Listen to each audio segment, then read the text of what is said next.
In September of 1788, one of the largest armies in Europe spent an entire night at war, firing artillery, charging with bayonets, shouting warnings across a dark field, convinced they were fighting for their lives. By morning, hundreds of soldiers, and by some far more dramatic accounts, thousands, were dead or wounded.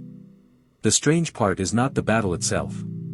Armies fight bloody battles all the time, that is unfortunately not news.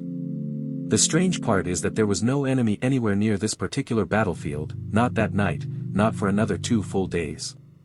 This army had spent the entire night fighting itself, in pitch darkness, over a few barrels of cheap alcohol. Historians still argue, genuinely and heatedly, about exactly how big this disaster really was, and we are going to walk through that argument honestly rather than just repeating the most viral version of the story. But the basic, embarrassing core of it really did happen, and it might be the single most humiliating night in the recorded history of any European army. The year is 1788. The Habsburg Empire, ruled at the time by Holy Roman Emperor Joseph II, was at war with the Ottoman Empire, the two great powers fighting over contested territory in what is now Romania and the wider Balkans. This was a large, expensive, prestige-driven war, and Joseph, notably, had chosen to personally accompany and help command his army in the field rather than simply direct things from a palace back in Vienna. He marched a genuinely massive force, commonly estimated at somewhere around 100,000 soldiers, toward a small fortified town called Karansebes, hunting for an Ottoman army that scouts believed was somewhere in the general area. On paper, this was supposed to be a slow, cautious, fairly ordinary military campaign. In practice, it was about to become one of the all-time great case studies in exactly how badly a massive army can fall apart without a single enemy soldier ever lifting a finger against it. Joseph himself was reportedly not in the best of health during this campaign, and morale among the rank and file was already fairly low before a single shot of this particular night was ever fired. Here is the background detail that makes literally everything else in this story make a horrible kind of sense. The Habsburg army camped outside Karansebes was not one unified force speaking one shared language. It was a genuine patchwork empire in miniature: Austrians, Germans, Czechs, Croats, Serbs, Poles, and Hungarians, serving side by side under one overall command structure, alongside local Romanian villagers living in the surrounding countryside. A simple order shouted in German might need to pass through 2 or 3 separate rounds of informal translation just to reach an ordinary soldier standing at the edge of camp. Under calm daylight conditions, this was merely an inconvenience the army had learned to live with. In the total darkness and rising panic of a single chaotic night, that same translation gap was about to turn one small drunken argument between a handful of soldiers into a full-scale, entirely self-inflicted catastrophe involving tens of thousands of men. As the main army settled in to make camp for the night, a unit of hussars, the army's light cavalry, crossed the nearby Timis River specifically to check for any sign of the approaching Ottoman forces everyone expected to encounter soon. They found no enemy activity at all, not a single Ottoman soldier in sight. What they did find, on the far riverbank, was a small group of local Romanian merchants perfectly happy to sell them schnapps, a strong, cheap local liquor, in genuinely large quantities.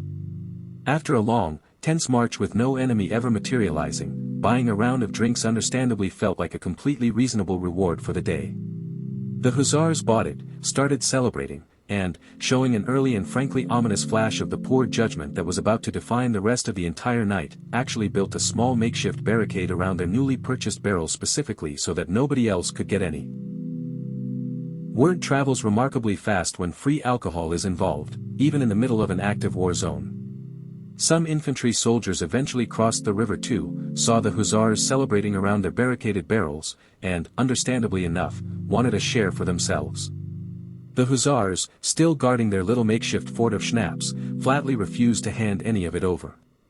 A loud shouting match broke out between two groups of exhausted, increasingly drunk soldiers, most of them not even sharing a common language to properly argue in. Tempers rose fast in the dark, insults and shoving turned into something more serious, and at some point in that confusion, somebody, nobody has ever agreed on exactly who, or from which unit, fired a single shot. That one unclaimed gunshot is the spark the entire rest of this night had apparently been waiting for. In the confusion immediately following that first gunshot, some of the Romanian speakers present began shouting a frantic warning, "Tertii, Tertii," meaning simply, "Turks, Turks." Historians still genuinely debate whether this was a real but badly mistaken warning shouted in good faith, a drunken prank that spiraled catastrophically out of control, or just panic noise in the dark that got misheard as something it was never meant to be. Whatever the actual original intent behind it, the hussars standing nearby heard exactly one unmistakable thing: the enemy is already here, right now.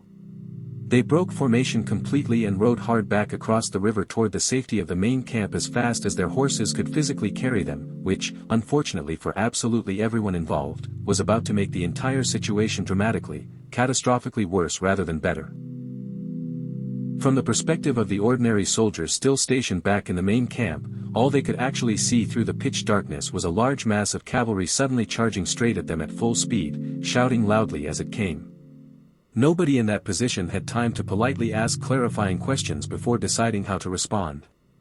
Camp artillery crews and nearby infantry units, reasonably assuming this had to be a genuine Ottoman cavalry charge arriving under cover of night, opened fire immediately, directly into their own army's retreating hussars. Meanwhile, several separate corps commanders elsewhere in the camp, hearing distant gunfire and immediately assuming a full-scale coordinated surprise attack was already fully underway, independently ordered their own artillery batteries to begin bombarding what they each individually believed were newly spotted enemy positions. Every single one of those supposed enemy positions was, in cold reality, occupied entirely by other Habsburg units camped nearby. What followed next was several genuinely long hours of total chaos in near-complete darkness. Units that could not see clearly more than a few feet ahead, could not reliably communicate across their own internal language barriers, and by this point genuinely believed with total sincerity that they were under massive coordinated attack, began firing wildly in every direction at literally anything that moved, which in overwhelming practice mostly meant other Habsburg soldiers just like themselves. Supply wagons overturned in the panic, several tents caught fire and lit the chaos in flickering orange light, horses stampeded loose through the middle of the camp, and according to multiple period accounts, Emperor Joseph II himself was nearly caught up directly in the stampede, reportedly thrown from his own horse into a nearby ditch while personally trying to ride out and restore some kind of order to the madness. By the time anyone senior enough finally figured out what was actually happening, there was simply no way left to undo the hours of damage that had already unfolded. Some soldiers, unable to see anything clearly and hearing officers shouting contradictory orders in 3 or 4 different languages at once, simply ran in whatever direction seemed safest at the time, which only added more confused movement for everyone else to shoot at. When the sun finally rose the next morning, the full scale of the previous night's chaos became painfully, unavoidably clear to everyone standing in that camp. Tents lay burned or collapsed across the field, supply wagons sat overturned in the mud, wounded and dead soldiers were scattered throughout the camp in numbers nobody wanted to be the one to count first, and there was no Ottoman army anywhere in visible sight, and, crucially, there never actually had been one anywhere nearby that entire night. The Habsburg army had spent a full night inflicting serious, very real damage on itself, triggered by nothing more than a barrel of schnapps and one badly translated, badly timed warning shouted in the dark. By any reasonable measure, it stands as one of the most humiliating self-inflicted military disasters in recorded European history.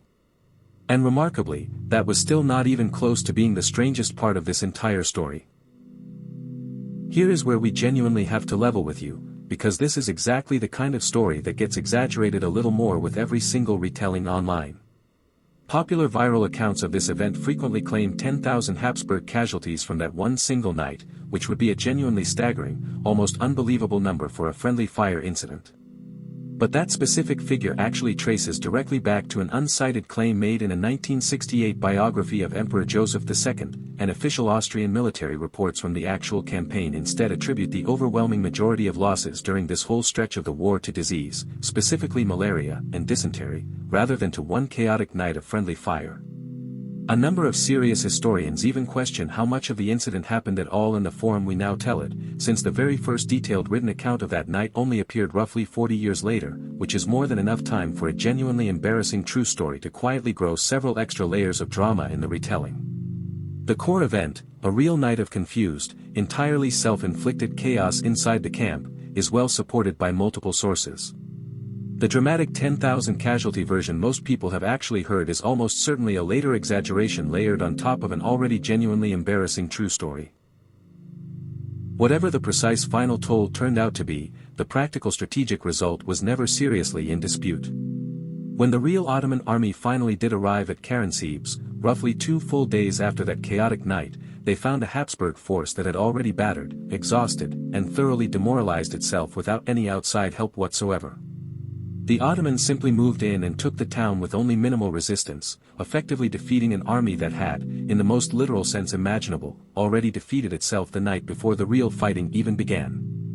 It is genuinely difficult to imagine a more efficient, more thoroughly humiliating way to lose a battle than to lose it entirely to yourself, a full 2 days before your actual enemy has even shown up. The Battle of Karansebes, if you even want to formally call it a battle at all, has survived for well over 2 centuries now as one of military history's favorite go-to examples of the fog of war, the broader idea that confusion, poor communication, and simple fear can end up being more dangerous to an army than any actual enemy soldier standing across the field.